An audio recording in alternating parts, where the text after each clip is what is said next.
عرض سلام خدمت همه همراهان عزیزم. من پایان جلسه 2 درمان در مراجعه کننده عزیزی هستم که با فیشیال پالسی مادرزادی و آسیمتری به ما مراجعه کرده بودن. خب من ازشون میخوام که بگن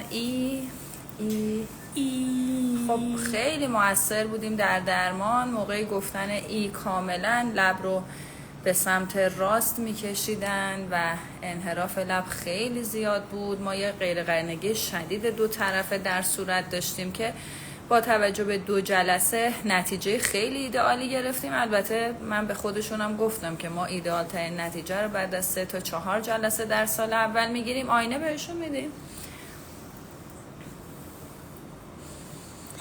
وای خدای من چه خوب شده چشم. دستتون در نکنه خانم. ما یک طرفه پری اوربیتال هم کار کردیم. مرسی شما معجزه میکنید. رو چشمتون چقدر موثر بودیم رو حالت چشم؟ من فکر میکنم خیلی سایز چشم رو کوچیک کردیم. خیلی متفاوت بود تو این یک نگاه. خیلی متفاوت بودن چشم. الان خیلی بهتر شده. لبتون رو میگید او چون تو او خیلی نه تو آینم خودتون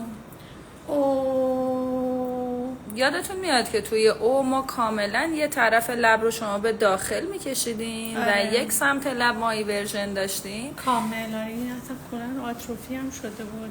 مستقیم به هم نگاه میکنین. خیلی مچون. مرسی. فیلم دارین؟ جایی که میگن نه. خب ممنون از اینکه همراه ما هستین. من یه توضیحی هم بدم که ما اینجا روی پری اوربیتال زون کار کردیم. یک طرفه یه مشکلی داشتیم که این سمت چپ فرو رفتگی خیلی زیاد بود. گودی پری اوربیتال شدید داشتیم که باعث شده بود چشم بیرون زده تر و خیلی درشت‌تر از سمت مقابل دیده بشه.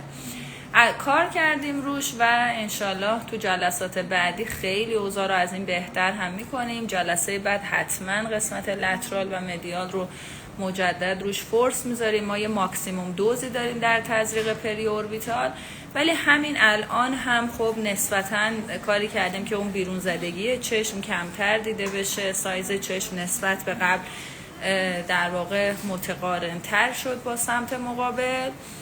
انشالله تو جلسات بعد خوشحالتر هم خواهید بود. مبارکتون باشه. مرسی از شما. لطف کردی خانم دکتر. متشکرم. ممنون.